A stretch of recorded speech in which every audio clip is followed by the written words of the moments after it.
Hello বন্ধুরা, good evening সবাইকে। সবাই ভালো আছো? অবশ্যই ভালো থাকো। আজকে সবাই জানো যে আমাদের বেতাই ফার্মে বিজয় সংকল্প মঞ্চে এসেছিল আমাদের স্বরাষ্ট্রমন্ত্রী অমিত শাহজি। তো উনি আমাদের সাথে কিছু অনেকটা সময় কাটানোর পরে চলে গেছে, সবাই এটাই ভেবেছো। এবং হেলিকপ্টার উড়ে যাওয়ার পরেও সবাই উড়ে যেতে দেখেছো যে হেলিকপ্টার চলে গেছে এবং বৃষ্টি হচ্ছিল, এই জন্য কেউ খেয়াল করেনি। কিন্তু একটা গোপন কথা বলছি, সেটা হচ্ছে অমিত শাহ যে এখন আছে আমার বাড়িতে।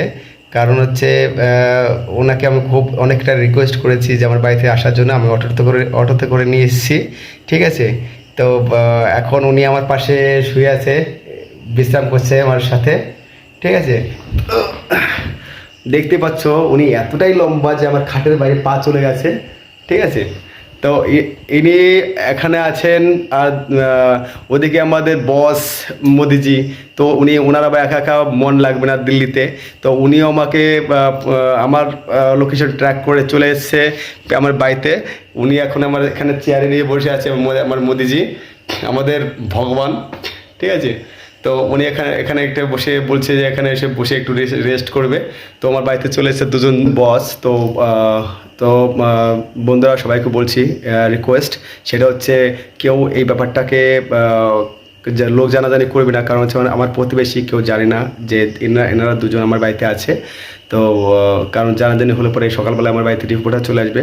কারণ ইনরা বলেছে ভোটের কদিন মানে 29 তারিখ পর্যন্ত আমার বাড়িতেই থাকবে, ঠিক আছে। ভোট হয়ে গেলে তবে এনারা চলে যাবে। তো বন্ধুরা 29 তারিখে ভালোভাবে ভোটটা দেবে, সঠিক জায়গায় দেবে এবং 4 তারিখে বিচার মিছিল করব।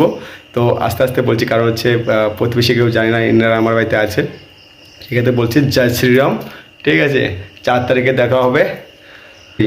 কেউ কিন্তু বলবে না যে এনারা আমার বাড়িতে আছে। Okay, tata, bye bye, good night, সবাই ঘুমিয়ে পড়ো।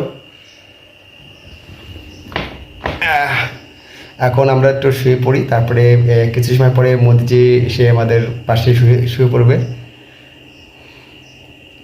ওকে, গুড নাইট।